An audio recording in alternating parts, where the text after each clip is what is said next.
Transmitting to you from Old Heart Radio.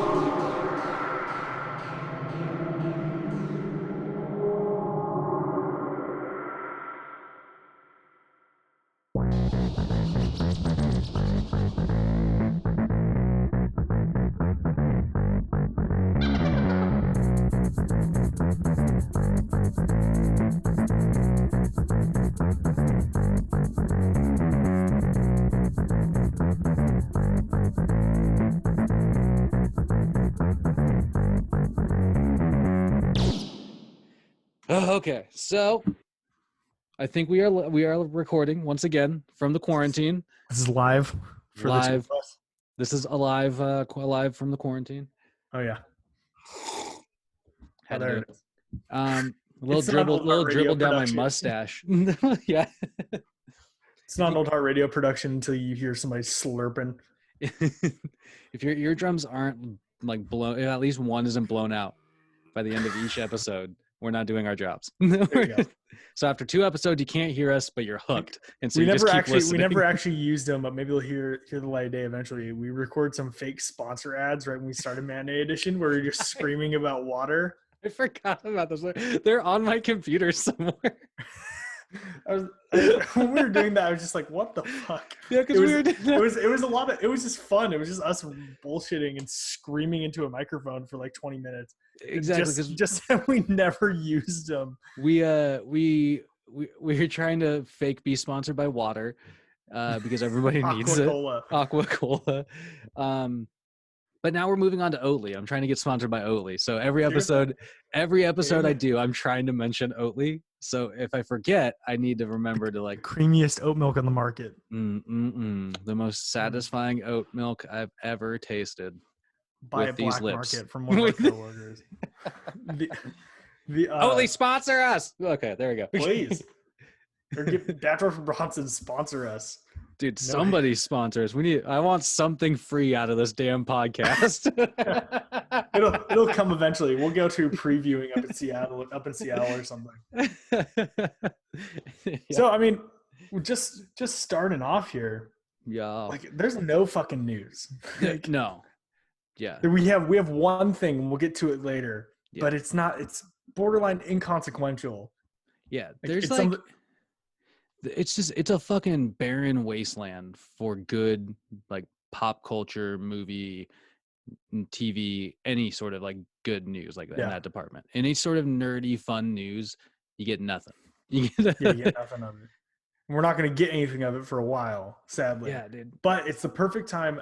Honestly, like I saw something about how like podcast production is up like 40% or something like that. Something wild. Yeah. So like there's a lot of like content coming in like other mediums right now.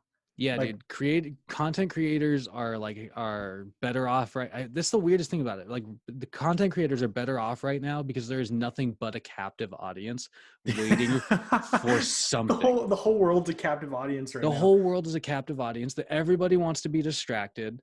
Yep. And so like there's the soul crushing reality of it is just it's intense, dude. And so like any sort of break you can get is fucking nice. And there's a million different topics, a million different things, and a million YouTube assholes fucking creating videos and shit that like is so nice right now that I think everybody, one, takes a little bit for granted, and two, is having a hard time sifting through. Yeah, totally. I mean, I was thinking let's start off and just like recommend a few things, I guess. I'll start. I've been listening to like, number one, if you want to get like a bit serious, like there's a fantastic podcast the New York Times started doing called The Rabbit Hole. And it's like, what is that, dude? I read the description. Oh, you're about to tell me. I'm sorry. You're fine. It's all about like the weird impact that like social media and YouTube in particular has had on like political views. Oh, interesting. It is fascinating. And for those that don't know, I'm a student right now taking a handful of communications classes, and like I'm like going for like journalism and that type of stuff. And like this is fucking wild because it's all like it's the story of like this one dude, at least the first couple episodes, are one dude who's getting like shown the same content up like the same vein every day for like 4 years. They went and got like a backlog of all the videos he'd watched for 8 years. Whoa. And it's just like that'd be fucking weird, dude. They laid it out and saw the pattern of like his perspectives changing. It is so interesting. That is wild. Plus, it's called the rabbit or the rabbit hole. The rabbit hole. The rabbit hole. The New York Times is putting it out. Also, one other one. I know it's political because he ran for president, but I just find that I think the dude's interesting and has interesting things to say. But Andrew Yang started a podcast called Yang Speaks. Oh yeah, dude, I've been wanting to check it out. I'm not a member of Yang Gang, but I definitely Andrew Yang has a hell of a lot of good things that are worth listening to, I'd say. Yeah. Not saying anything on behalf of Old Heart Radio here, but it's very interesting, like looking hypothetically back at what he's been saying and then into the current crisis we're in. Yeah, particularly fascinating because you see things now where like you've already gotten this wild one like stimulus check put to everybody or a lot of people, and now you have things like Congress people like Kamala Harris and Bernie Sanders and I think some other dickhead who are passing. Let's not forget who they are. They're like about to try and pass a bill that is going to give anybody making less than $120,000 a year $2,000 a month to get through this shit. Dude, good. That's what should happen. But like Andrew Yang introduced to the mainstream media the idea of universal basic income. It's pretty funny. In one of his podcasts, he's like, man, if I was still running, dude, seriously, like shit. Biden's gonna pick him up for like a fucking cabinet position. Dude, he's gonna be in the cabinet. Then he's gonna run again. Like that's my money's on that. That dude's political career is not over. Not not to be overtly political, but he just has like interesting things to say. For sure, and like, I bet he'd pool like some interesting. Does he think does he have guests on it? So it looks one of his episodes is just him talking with one of his producers, and then he has Ken Jeong on the other episode. Fuck yeah, dude. and then there's a bonus. That dude's funny as fuck. Yeah, there's a bonus with Crystal Ball. Like it's another episode. I don't know who she is, but looks like he's doing guests. So that's cool. Yeah. I bet some like interesting guests on there, similar to like Joe Rogan's show. Like I think it sort of rings off the same way. That's interesting because his episode of the Joe Rogan podcast that he did was like wildly popular, and I think he probably got a taste for podcasting after that. Yeah, I mean, dude, it's fascinating, especially in politics, what's going on right now. Like fucking Biden started a podcast. Like because everybody, like if you think about it, you have this guy who's on the camera every single day, and to compete with him, you can't go out, you can't hold like meetings or events. So like, what are you gonna do? You have to basically do what we're doing and hole up in like a fucking corner of your house and record a podcast. Yeah, dude, it's fascinating. What a world we live in. It's so insane.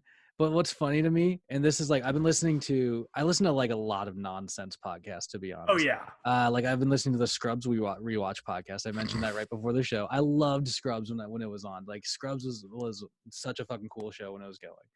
I don't think some of it aged well, but that's it definitely did. That's like a lot of things. So whatever. But what I always take away from listening to it is that they have like technical issues, and they'll have like they'll make fun of like people for sitting in their closet and stuff like that and recording their podcast. Dude, it's the best sound quality. But it's like it's so funny because it's like all these people who have been like entertaining us on the screens, like big and small, are just basically doing what us dickhead content creators have been doing for a while. But like they don't know how to use the equipment. Our level. They don't know how to use the equipment and stuff, and so it's like really funny to listen to them fumble it up. You're just like, dude, you can afford better equipment than I can, but you don't know how to fucking use it. You can afford to get a third person on the call managing this shit for you. What sucks about like what really pisses me off about that Scrubs podcast, and this is what pisses me off about like a lot of like those bigger budget podcasts. Yeah. That they have like a third person producer just hanging out, doing all the fucking work for them, and I'm like, you guys just get to do all the fun shit. Yeah, there's a podcast I used to listen to called Tofop, which was like that, and it was Tofop. Yeah, which I guess it was a joke about like Russell Crowe's band, which is called Fofop. Oh God. So they named their podcast Tofop. They just like, and it's an acronym for something. I don't remember it off the top of my head. I think I either like my heart just skipped a beat because I was laughing too much at the fact that Russell Crowe had a band, or it might just be I've been drinking too much coffee. But either way, that was a great piece of info itself. But I didn't mean to cut you off. No, it's funny. They're like two pretty like big name Australian comedians, and they have like a third producer on all their calls that does all their like mixing and stuff live. Nice. In case there's any problems. It's nifty, but they'll sometimes throw him in the conversation. Mm-hmm. But since he's been a part of it, he's always like had a robotic voice over his own. He always cuts his own audio and then answers his questions in this monotone robot voice. Oh shit. That's kind of an interesting way to put yourself in there. Like, so you just like, you're still kind of off the grid. Yeah. Oh yeah. I can't blame him. Yeah, fair enough. Because I feel like the people that are doing that type of stuff, they don't want to be the face of something, you know? No, I think it's, there's different, like, and that's the thing. There's like different levels of interest in these kind of projects. You know what I mean? Oh, yeah. Some people like get really nerdy and really into just doing like that audio work. Oh yeah. Which is cool. I have mad respect for that. You can get paid a fuck ton of money for it. You can get paid a fuck ton of money to do that. That's for sure. But like, you know, other people want to just like really just like sit here and just bullshit, and that's cool too. Like us. The one of our listeners and homie of mine, Jamie, she actually like sent in something for us to check out, which is like a podcast. It's called the Left Right Game. I don't know if you've heard of it. I've not. So I checked out like the first episode, and I do want to like check out some more of it, but it's kind of like it's like a one of those like story podcasts. So it's got like, it's not so much like conversational based, not so much like you know, whatever. It's actually like telling a story episode to episode. Yeah, there's different characters. There's you know, I think it's sort of about like I don't know, like UFO kind of shit, like fun magical kind of shit. I don't know, like I haven't really gotten too much into it yet, but it was like, it reminded me of like when me and the Yellow Teeth, the guy who started this fucking shit with me, when we first started doing this, we wrote down a whole scripted show. And you told me about this. Yeah. It's wild. And I still would love to make a scripted show, but the amount of work, and this is the thing about the Left Right Game, that podcast, it's really cool because it's really well done. Like there's like all these really well orchestrated sounds that like happen at the right times, you know, like the audio quality is like, it's like listening to a fucking radio program, which is awesome. Something I've always loved. Dude, radio plays, they're a blast. Dude, they're fucking great. And that's basically what these are, what scripted podcasts are. And so, I don't know. It's cool. I definitely want to check out more of it, but yeah, I think it'd be really interesting to do something like that, but just a lot of fucking work that would go into those details, you know? So the Left Right podcast, was that it? I think it's the Left Right Game. Left Right Game. Yeah. Listeners, check it out. Yeah. Yeah. Super cool. You've been playing any games or anything? I have been playing Fortnite, my friend. Oh, good God. Do you learn to floss? I have not learned how to floss yet. I don't know what I tried once, and I think I threw something out, and I never wanted to do it again. Amen. Yeah. Not to make myself sound like an older man than I already always do, but old heart radio for a reason. Yeah, dude. It's seasoned up. Like to reference the one time you were recording together in person, and halfway through the podcast you had to stand up and stretch. Dude, the one episode is like it's in there. It's like, oh yeah, we left it in. We totally left it. Yes, we did. No, I've also been playing. So I'm a huge Dragon Ball Z fan. Amen. Oh yeah, dude, all the way. And so I also recently got this like Dragon Ball Fighter Z. Oh, dude, what a wild fighting game. Dude, it's like Marvel versus Capcom on steroids. Yeah, I was gonna say that shit's, it's like Street Fighter on crack. Like it's fucking nuts, wild, dude. And like it's so fast paced, which makes sense Yeah. because like of how the show is. So you want some It's of one that, of but it it's goes one of those too games. fast sometimes. Oh yeah, it's one of those games that like you can play to complete success by just button mashing, but like That's what I've you been can doing. totally see somebody finessing it and like really knowing what's going on. Yeah. By button mashing and like kind of slowly like checking out the move list and stuff. Yeah. I've been like picking it up pretty well. But yeah, dude, it's definitely one of those games. Like somebody could easily take the time and like hone in a particular character and then just destroy. Yeah. Or you could just like sit there and just and like have a good time. Probably come out on top. Amen. Yeah, but that and Fortnite. Sweet. If you ever playing Fortnite, look for Sweet D86. That's me. It's my girlfriend's gaming account. I don't have one still. I refuse to get one. I almost started doing it and I was like, nah, not for me. I've been playing Assassin's Creed Odyssey, which came out like a year ago, and it's like I never got to it because I was just playing other stuff, but I had it downloaded. I was like, fuck it, I'm gonna start playing this.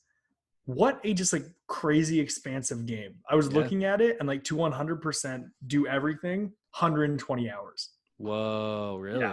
Yeah. It's like nearly too much, but it's such a well-made game that I'm down with it. Fair enough. Like this is the thing I've found about games, and I think you're different. Yeah. But, I've just found that like I particularly play I get interested in video games that I can easily just like shut off at a moment's notice. Yeah.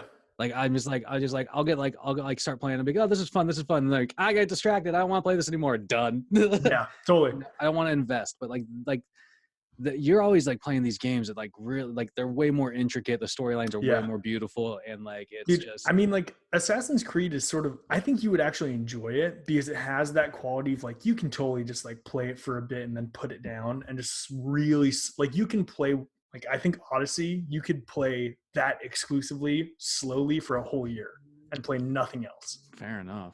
And you'll eventually finish the whole thing. Like that game is fucking wild. It's like, for those that don't know, it's ancient Greek mythology. And for those not familiar with the Assassin's Creed universe, there's the Assassins and the Templars. And they're like two sides of the same coin. One's like humanity should be free, and the other one's like humanity should be ruled by people. Like it's always those assholes. There's always those assholes. But it's like the gameplay mechanics are fucking fun. Like a while back they introduced like naval combat because it's all history based. So you have like a boat and a crew that you can go out and recruit people for and get into like I think earlier today I did a mission where it was just like taking down an Athenian blockade. Oh shit. With fucking it's wild. It's a lot of fun though. That's cool. I sent you what I all sent, that. Oh, wait. What were you gonna say? Well, I was just gonna ask, like, what all like time periods have they covered now? Like, I think it started in like the Third Crusade, and then they did like I want to say the Renaissance. Okay, yeah, I think that was the second one, if I recall. Yeah, and then it went like to like the colonial period in the U.S. Then they did pirates. After that, I think after pirates, it was the French Revolution. Okay. And then ancient Egypt and now ancient Greece. Then I sent you a trailer for the next one, which is going to be Vikings, which looks fucking wild. Dude, that trailer was intense. You mentioned it looks like a fucking movie, and it really does, dude. Like I would watch like an hour and a half of whatever that fucking was, you know? Yeah. And it's gruesome too. Yes. There's a straight decapitation in that trailer. Yeah. They didn't really hold back that much in the trailer. Yeah, which I mean, they do crazy shit. It's a gruesome franchise with a really shitty movie that's debatably the most gruesome thing in the franchise. But the like that trailer looked fucking wild. Dude, it's it's so true though. I saw an article that the New York Times put out that said video games, why you shouldn't feel bad about playing them right now. Like Nah, fair enough, man. I mean, like, just gotta take time. It gives you a break, dude. It's like anything. It's like it's like listening to a fucking podcast or everything else we've been like always talking about in these shows. It's nice to give you a break from whatever fucking reality is. And like, if it doesn't give you that effectively, then like, is it really entertaining you and doing its job? Like, you know, yeah, it's. Maybe. I don't know. That's too Maybe. philosophical for me. Let's get deep. Let's get deep. Speaking of that's our new show, Getting Deep with Old Heart Radio. It'll be a supplementary thing. It comes on right after C-Rap every day. Which I love you brought C-Rap back. Thank you, man. I've been trying to do, because I believe every good coffee in the morning is followed by a nice fresh crap. And so I've been trying to do, every time I do a coffee and contemplation, I try to do a C-Rap. Oh, shit.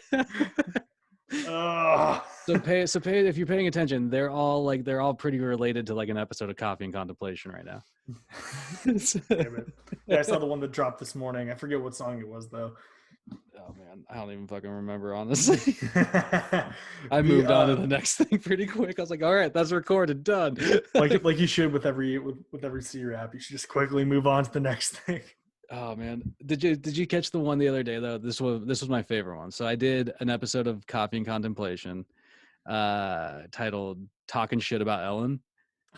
Yeah, and that was a great episode. And then I did a C-Rap about the Modest Mouse song, "Talking Shit About a Pretty Sunset." Oh yeah, I was like, boom, boom, snappy. keeping it constant. Yes. So, any movies you've been watching? Movies, honestly, I've been just like I watched a crap load of Star Wars on May 4th. Yeah. You know, okay, so hey, listener, if you haven't listened, go and check out the Coffee and Contemplation on the best Star Wars fights. Oh shit, thanks. Yeah, dude, plug. No, I was watching Phantom Menace, right? Yeah. And it'd been years since I've watched that, and I didn't realize like what versions they had up on Disney Plus, but though they has like all these extended scenes in there, including the pod race scene. What? There's more of that? Yeah, dude. It's like why would you willfully watch more pod racing? It's like extended at least like probably 5 or 6 minutes, like in different areas, like for different things. Hey, I saw somebody dude, point out with pod racing that every shot in the pod racing sequence is left to right. There's no variety. It's all from one angle. Yeah, it's pretty. It's like in a lot of ways like that. For like the rest of that movie, it's pretty fucking awful. It looks great for 1999. I'll say that. Yeah, there you go. It's a 99 classic. But it just reminded me though that I would love to see pod racing in something now, just like with better technology and better camera angles. You know, I feel like pod racing would shine in like animation. You know, for sure. I think that'd be fucking dope though. It's just seemed to be this one thing that they just like had, and they tried to make it this glorious thing in episode 1, and then like it sort of came and went. It's been completely ignored after that. Like everybody was like, "God damn that movie!" Yeah. I don't know, dude. It's just weird. That movie was rough though. It was a rough week. The prequels are just bonkers because there's so many like decent ideas. Yeah. Which like the Clone Wars really hashes out those ideas well, mm-hmm. and actually gives some like breadth to like the deeper parts of it. Otherwise, it's like something like it feels a bit half baked. The movies, at least. Definitely, it feels like the decline after The Force Awakens. Which by the way, I rewatched The Rise of Skywalker, which is like the second time I think I've watched it, or third time I've watched it, and dude, it just doesn't really hold up, man. Like it already is like disintegrate. Like I had these hopes that maybe I was just like being too harsh on it. Yeah. And it's just like it really isn't, man. It's just not my fucking movie. Like here's my thing is like, I like some aspects of it, I'll say, but like god damn. I think what gets to me most about The Rise of Skywalker is I would be able to give it props if it was like a nicely shot film, at least, you know? Like dude, but The Last Jedi has its issues, but it looks really fucking good all the way through. Yeah. And same thing with The Force Awakens, dude. I love the look of Force Awakens, but The Rise of Skywalker looked so generic for a Star Wars movie. Yeah, it was not creatively shot. No. The I will say, like, of these new movies, the only two that I can say like are agreeably good to most people are like Rogue One and The Force Awakens. Definitely. And that's why I think The Last Jedi is stronger than people give it credit for, but I understand everybody's criticism to it. So yeah. Well, that's why I had that beef with it being on the list of lightsaber battles. I was like, I was just like, I don't feel like there is a really solid lightsaber battle between Kylo Ren and Luke Skywalker in the end of that movie. yeah, that it's an interesting moment. It's not a lightsaber battle. It's not a lightsaber battle. Anyway, but I think I will say the only strong moment to me in the Rise of Skywalker is the lightsaber fight on the Death Star. Like remains. That is a cool scene to me. It's not like super creative, but like how they're using the Force and stuff is pretty cool. Yeah, I agree. That's probably, I mean, just off the top of my head, that's probably one of the only lightsaber scenes that stands out in the new movies, which was one of the disappointing things about the new movies to me. Like, there was such little awesome lightsaber action. I will say the fight at the end of The Force Awakens sticks out to me as it's just cool. like as interesting at least. It's that's probably the most notable out of the I liked Finn trying to put up a fight. Like that was entertaining to me. Well, because it also sets up like something with his character where you're just like it keeps that question the rest of the time where you're just like, is he Force sensitive? Like he put up a pretty damn good fight against Kylo. Yeah, dude, he looks like he's holding his own, like until he got slashed in the fucking back. Or until that was the one time that I think that crossguard actually had a point was when he turned it into Finn's shoulder. I kept wondering. That's brutal. I kept wondering if that was like if somebody just had that pictured in mind, and that was like the only reason that they made it like that design for his lightsaber. Yeah. But yeah, other than that, man, like I don't know. It's just been like a lot of like I've been watching a lot of Miyazaki movies, Studio Ghibli movies. Oh yeah. What about you though? What about you? I'm watching a ton of shit, dude. Like I rewatched all the new James Bond films. Oh yeah. And I'm currently halfway through the MCU. I just finished The Winter Soldier. Yeah. We've watched every movie but two. We didn't watch Incredible Hulk because it's not available anywhere. Yeah. And we didn't and I wasn't gonna rent it. And we started watching Thor: The Dark World, and then we just went no. And we stopped at 5 minutes in, and then started The Winter Soldier.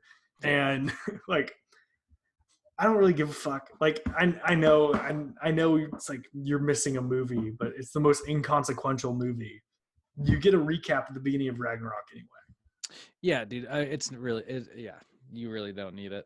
I mean, but we're watching it chronologically, not in release order. So we start off with the first Avenger and then Captain Marvel and so on. Nice. So like, I think next up we're going to watch Guardians and then Guardians 2 and then Age of Ultron. Nice. There you go. Age of Ultron's kind of a fun revisit because it's not nearly as like, there is some like cool elements to that movie. Yeah. Quicksilver still sucks. Sucks hard. Yeah. Obviously. I wouldn't even say Quicksilver sucks. Like we were talking about this before when we were talking about music. We were briefly talking about In Tune. Go watch In Tune. Yeah, In Tune. It's an old Heart Radio podcast on Spotify, iTunes, and iHeartRadio. Go subscribe wherever you listen to podcasts. We're getting so much better about those, by the way. Yes. Also, Oatly. We're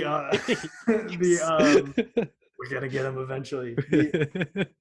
But I feel like Quicksilver was just so mediocre.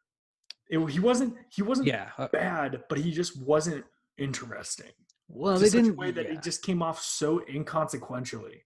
Agreed. They just didn't give because they didn't care about his character. They just didn't give his character a chance to develop at any point. And the most interesting thing he did in that movie was save Hawkeye, so Hawkeye could become more interesting. Like that's it. Pretty much, and that was like kind of insulting to that character because it's Quicksilver's such a pinnacle character in Scarlet Witch's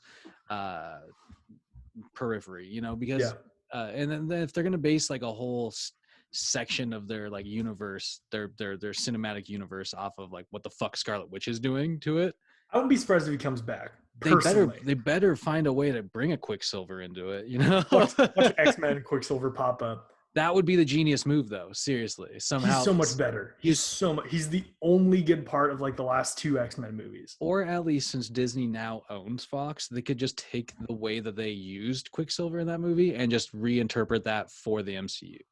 Yeah, I wouldn't be surprised if WandaVision ends and we get Vision back and Quicksilver. And maybe that just reminds me. I read right before recording, WandaVision supposedly finished like production. Oh, sweet. Yeah, and like they're like moving on to finishing like visual special effects. So like it looks like that show is still chugging along, dude. Yeah. Quick retrospective before we get into talking about a few other things, but the MCU, Captain Marvel, the entirety of Phase 1 and half of Phase 2. Like Phase 1 to me also, I want to throw this out there. Captain Marvel, I only watched it once. It got a lot of shit in theaters. That movie is perfectly fine in every way. It is a good movie, in my opinion. Yeah, dude. It has. I mean, I think it has fun energy to it. Yeah, and it's not the best, but it falls into like that. You know how like there's the 2 bad movies, The Incredible Hulk and Thor: The Dark World. Yeah, and then there's like a good handful of Marvel movies, the majority of them that fall into the category of being perfectly fine. Like Thor 1, like the first Avenger, like the first Ant-Man. Yeah. I think the first Ant-Man's like higher on that group, but like the second Ant-Man. like I feel like Ant-Man and the Wasp, Thor, and Iron Man 2 are like the weakest of that group, you know? Like they're not bad, but they could be worse, you know? Fair enough. It's like Jude Law overall.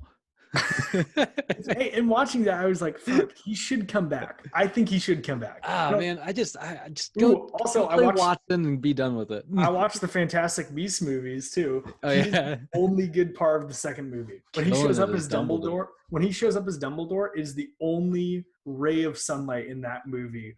That movie feels like Avengers: Infinity War got a bit of shit for feeling like a first act. Bullshit. Avengers: Infinity War is a good movie. That is actually the first act of something that is to come. Yes, for sure. And also, have you seen it? Fantastic Beasts? Yeah. The second one? Yeah. And what the fuck is the deal with Ezra Miller being Dumbledore's brother? I have no idea, dude. Like, and that's where I kind of I just kind of fell off. Like, I was into the first movie. First movie's fine. I was into it because it was cool. It was like this cool aspect of like expanding that universe a little bit while introducing a fun character. Yeah, well, and also introducing like some fun like creatures and stuff like that. And I'm always down for creature movies. Like, I also like Newt is criminally underused in the second movie. Absolutely, Newt's a really great character, and like it seems so strange to continue that story and start like branching him more away from him when he was like the central character in that first movie. In watching the second movie, like I enjoy Harry Potter, but I'm not remotely as invested in it as my girlfriend. Like she grew up on this shit, and she was like, she hadn't seen it. She'd actively avoid the Fantastic Beasts movies until I was like, why not? We should just watch them. Dude, some people call them blasphemy. Yeah, some people do. She does. The we were watching it, and it was just like I saw her just like, what the fuck is happening here? And I was like, it's not that bad. But then after sitting down and thinking about it, I was like, it is sort of that bad. Like it's not good. Yeah, it's not good. It's just why is Nagini a person? Like that's that was one of those little things like that, you know. You see them really try to force connectivity. Yeah, or like McGonagall showing up. It's just like that just absolutely breaks the continuity. Yeah. And so it's just like stop fucking risking ruining aspects of the original work. Yeah. Just to like try and expand the fucking universe. Yeah. You know what I mean? Yeah. So quickly, we got a few things to talk about before you just absolutely run out of time. Oh yeah, fuck. So Keanu Reeves in the MCU. Yes, dude. Long rumored has Mr. Reeves been in talks with the MCU. Oh yeah, which would be amazing. Keanu Reeves as like a part of the MCU would be so. Oh yeah, totally. Marinara, dude. His resurgence. He's in the midst of it. It would be great, dude. I mean, all we need from him is John Wick, Bill and Ted movies, and MCU movies. That's I'm down. And I feel like that's perfectly within his like talent range too. But I've heard two things, and I just thought it was really strange that like they both popped up really heavily this last week. Yeah. Which we've talked about Moon Knight, him being Moon Knight before. Yeah, we have. And so rumor has it he might be up for Moon Knight, but he also might be, and even better, he might be up for the part of Ghost Rider. Which is supposedly going to be Cosmic Ghost Rider too. So, oh, dude, it'd be so which would be so cool. I mean, obviously, Cosmic. Yeah. I think they really need to jump on the opportunity to embrace that character full on before it loses its popularity, because it's like all of a sudden Cosmic Ghost Rider popped out of nowhere and became super wildly popular, and Keanu Reeves would just make a great addition to the Ghost Rider role. In general, I think. Correct me if I'm wrong. Cosmic Ghost Rider is Frank Castle from an alternate dimension. Yeah. So real quick. So Cosmic Ghost Rider is basically Frank Castle, who, when Thanos last attacked Earth before destroying and killing off all the humans, basically, Frank Castle was like the last guy standing with the heroes. He gets like almost killed. He makes a deal with Mephisto, becomes Ghost Rider, right? And wild. Yeah, as Ghost Rider, he roams Earth for like hundreds of years by himself because there's nobody left alive, and he loses his fucking mind, right? So he's talking crazy, like he's fucking Deadpool. All right. And so now we have the Punisher Ghost Rider with like a Deadpool mentality, who gets jacked up by the power cosmic because Galactus shows up bleeding out his fucking guts. Wait, is he a herald? Wait. Yeah. Galactus dying? Yeah, so Galactus shows up and he's like, "Oh fuck, dude, I was here to like see if like the Fantastic Four would come help me or something, right?" And and crazy ass Frank Castle's like, "Nope, just me. But if you want to give me the power cosmic, like I'm down. I'll go fight Thanos with you. Let's go fucking do it." Yeah. So he essentially becomes a herald. So he's he's not only the spirit of vengeance powered by Mephisto, and he's powered by the power cosmic from Galactus. So that puts that puts him like double on par with like the Silver Surfer. You know what I mean? I'd argue more powerful. Definitely. I mean, the Silver Surfer gets really like lately in comics too, but like this, he's arguably more powerful than the Silver Surfer. He's more powerful than like the entire roster of the Avengers, basically. So. Oh yeah, totally. You know, like the pure kookiness of that character's appearance sometimes undersells his actual abilities. Yeah, it totally does. But also, I think that's one of his this is an idea for the future, by the way. We should get like deep comic lore music playing whenever we're explaining something. I like that. It's like this little lore music going in the back. Bum bum bum. So I mean, just off the top of your head though, what would you prefer Keanu Reeves to be? Ghost Rider. I strongly stand by Shia LaBeouf Moon Knight. Like I think I said it right before. I'm a convert, dude. I would appreciate a Shia LaBeouf Moon Knight because the dude dedicates himself to his fucking roles, and I think he'd like take the time to like get trained, and he has his acting chops. He's already yoked. Yeah, fair enough, dude. And dude, his acting chops are fucking sharp, man. Yeah. I've still yet to watch Honey Boy, but you spoke very highly of it. A very, very intense but good performance. Yeah. But yeah, dude, I agree with you. I'd like to see Ghost Rider out of him. But a couple other random things I just want to shout out because last episode we both mentioned Brooklyn Nine-Nine as something we kind of keep on our radars. For people my age, and I don't know if you grew up with it at all. Recess was like a classic, like staple animated. Yeah, totally. Okay, so there's this rumor, like this fan theory thing kind of like online that's like talking about the cast of Brooklyn Nine-Nine being basically the cast of Recess grown up. Yeah. And it fits so well with some of those characters. I was just like, I just wanted to give it a nod, like as like one of those really perfect kind of fan theories in a way. Yeah. I feel like Brooklyn Nine-Nine's biggest strong suit is that they have all these archetypal characters, and it's written so well that it subverts the archetypes to a point. Totally. I gotta say, the captain is like my favorite character. I laugh. Holt Holt's the fucking bomb. I laugh so much every episode at his fucking lines. Like, just like he's just his timing is so fucking perfect. Call me Velvet Thunder. It's so funny. Oh man, I love it. That show is just good comedy. It's just good comedy. Oh yeah, it's so good. It's so good. The I want to quickly shout out, if you haven't heard, Space Force coming out on Netflix soon. I'm so excited. I was gonna mention it. Yes, they dropped a trailer finally. It looks so funny. Steve Carell's back, man. Like Steve Carell's back. He's with John Malkovich too, which I'm so excited for. I was so surprised to see Malkovich in that. I was just like, holy shit, man. I'm stoked. It's gonna be so funny. There's gonna be a ton of like Office Guys cameos too, probably. So probably.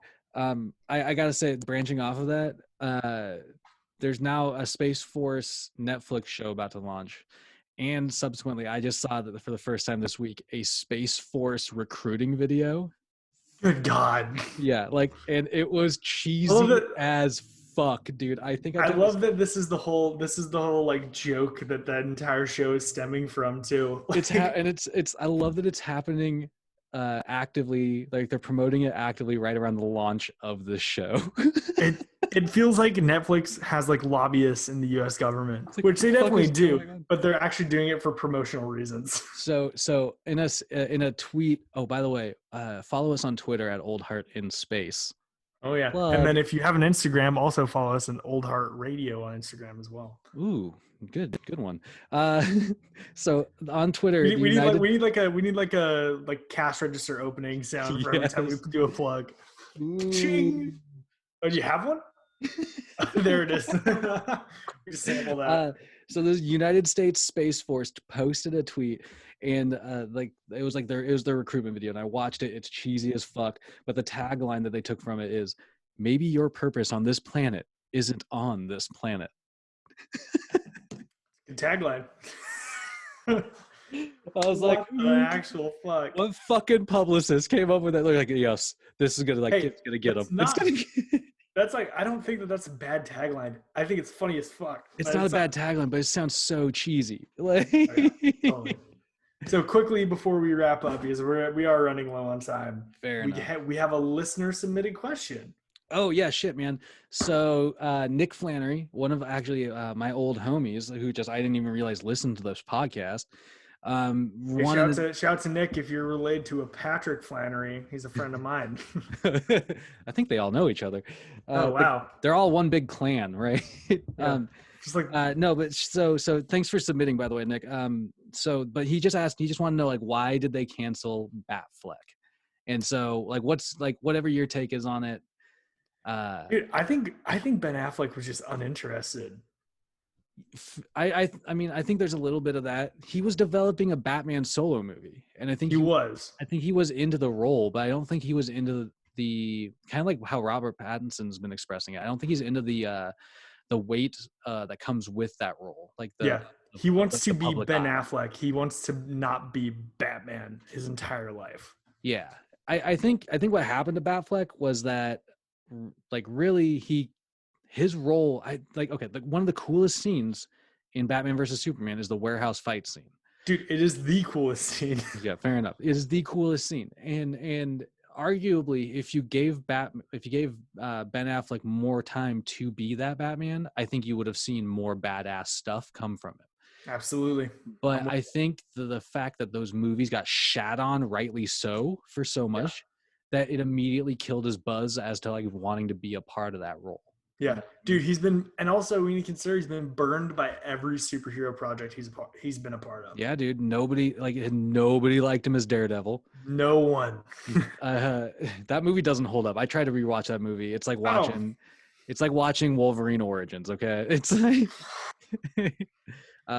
no offense though, dude. I really I feel like that was those are in the early days of fucking comic book movies, though, when they were just trying to figure out. No one looks at the early 2000s and goes, "What a time for art!" Like that's nobody that is a pinnacle of fashion and trendiness. You know? I mean, like the dudes. Yeah, I feel like not all of like Ben Affleck. You can say what you will about his acting. He's not a phenomenal actor, but he's been a part of great things. Yeah. And every time he's been in the comic book like movie, I never feel like it's him fucking up. You know? No, I don't either. I don't think it's his fuck up. I think it's people, it's the people around him, whether it's the director, the production, whatever. Yeah. It's the way the movie comes together at like around his roles. Yeah. That fucks it up. But like that being said, like have you ever seen Gone Girl? Like that movie's fucking crazy good. Like it's fucking awesome. Have you seen Argo? I don't think I actually did. That's the one that won him the Oscar, did it? Wasn't it? He won Best Director and Best Picture for that. That's what I mean. Like you're talking good. about, you cannot blame the failure of Ben Affleck's Batman and on Ben Affleck itself, actually, because Ben Affleck has been a part. He's been shown to be a pretty interested and like valid overall not bad. You know? Yeah. You know, so to answer your question, Nick. Yes, back to this. He got burned by Warner Brothers. Oh man, he got burned and he got burned by the culture. It's a very intrusive culture. It's a toxic culture sometimes, dude. Like the nerd culture can be very toxic. You either totally buy into it like a Robert Downey Jr.